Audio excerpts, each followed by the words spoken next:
Hola amigos, soy Jorge y hoy hablaremos del cacao. Esto es todo de Tabasco y algo más.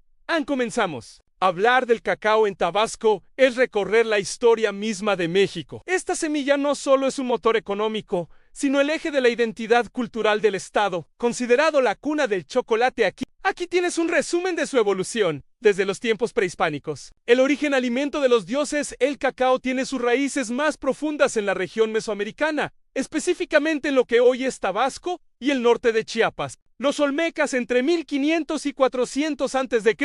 fueron los primeros en domesticar y consumir el cacao en la región de la Chontalpa tabasqueña. Lo consumían principalmente como una bebida energética y ritual. Los mayas perfeccionaron su cultivo. Para ellos, el cacao cocao era una moneda de cambio y un elemento sagrado. Tabasco, con sus ríos Grijalba y Usumacinta, era la zona de producción más rica de todo el imperio. La época colonial y la globalización con la llegada de los españoles en 1519. El cacao de Tabasco se convirtió en uno de los tesoros más codiciados por la corona. Exportación a Europa, Hernán Cortés quedó impresionado por el valor que los aztecas daban a la semilla del cacao. ¿Te imaginas la sorpresa para ellos que le daban valor al oro y metales preciosos? Pronto, el chocolate tabasqueño llegó a las cortes reales de España y Francia, donde se le añadió azúcar y canela para adaptarlo al gusto europeo. Las haciendas cacaoteras durante siglos. El sistema de haciendas en Tabasco consolidó la producción masiva, manteniendo técnicas de cultivo bajo sombra, sistemas agroforestales que aún se conservan.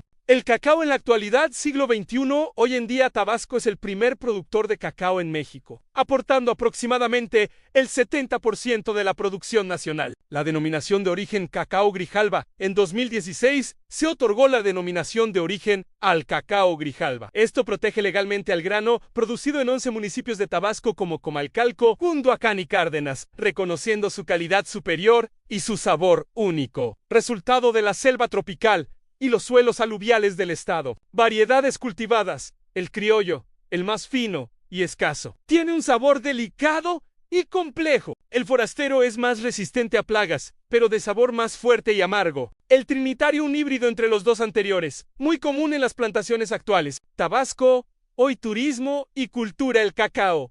Ya no es solo agricultura, es una experiencia integral. La ruta del cacao en un recorrido turístico por haciendas históricas como Hacienda La Luz o Jesús María, donde los visitantes ven desde el árbol hasta la fabricación del chocolate artesanal. Festival del Chocolate cada año. Villahermosa celebra este festival recientemente celebrando su 14ª edición en 2025, consolidando al estado como el epicentro del chocolate a nivel mundial. Programas de bienestar. En los últimos años 2024 y 2026 se han impulsado iniciativas como el Chocolate del Bienestar para apoyar directamente a los pequeños productores y eliminar a los intermediarios, asegurando que la riqueza del cacao se quede en las familias campesinas. Dato curioso, un árbol de cacao tarda entre 3 y 5 años en dar sus primeros frutos, y cada mazorca contiene aproximadamente de 30 a 40 habas o semillas. Si te gustó este video, suscríbete y dale like.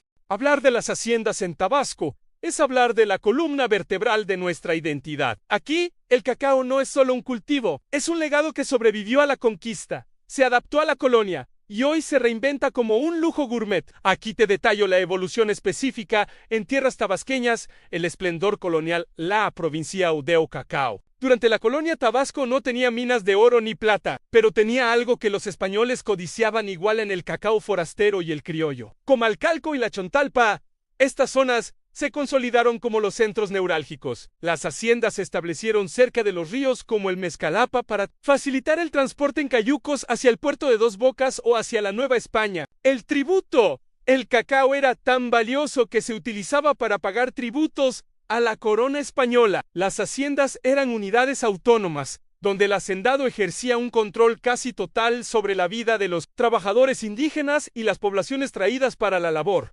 Siglo XIX, entre pantanos y aristocracia. Tras la independencia, las haciendas tabasqueñas vivieron una era de contrastes. Las casas grandes en C construyeron cascos de hacienda con arquitectura adaptada al trópico en techos altos, amplios corredores y materiales locales, combinados con lujos importados. El auge comercial en Tabasco comenzó a exportar no solo a España, sino a Francia y Estados Unidos. El cacao tabasqueño era reconocido por su alto contenido de manteca, ideal para la naciente industria chocolatera europea. El sistema de peonaje, al igual que en el resto de México, muchas haciendas funcionaban bajo el esquema de deudas hereditarias, manteniendo a las familias campesinas atadas a la tierra por generaciones. El siglo XX, la gran transformación. Este siglo trajo los cambios más drásticos para el paisaje cacautero de Tabasco. La revolución y la reforma agraria, el movimiento de los camisas rojas de Tomás Garrido Canaval y las reformas posteriores fragmentaron las grandes extensiones de tierra. Muchas haciendas perdieron hectáreas que pasaron a ser ejidos, dando origen a los pequeños productores que hoy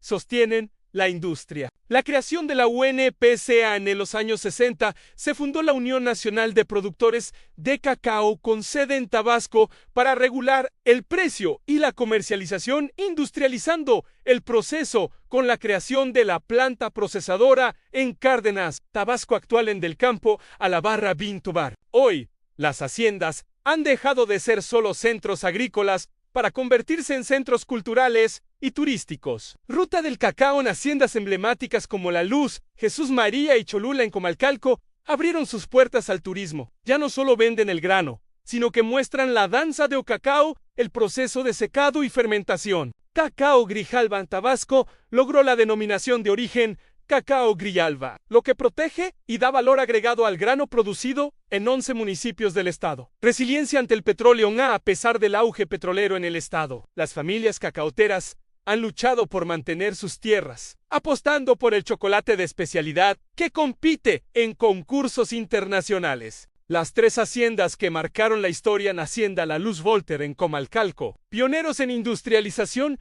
y sede del Museo del Cacao, Hacienda Jesús María en Comalcalco, famosa por su chocolate casep y la preservación de variedades criollas, Hacienda Cholula en Comalcalco, con enfoque en agricultura orgánica y conservación de la fauna local. Dato curioso, en las haciendas antiguas de Tabasco, el cacao no se medía solo en peso, sino en cargas aproximadamente 18 kilos. Hoy, un solo kilo de chocolate premium de estas haciendas puede costar más que varias cargas de grano comercial en el mercado internacional. Si te gustó este video, dale like y suscríbete. Esto es todo de Tabasco y algo más, hasta el próximo video.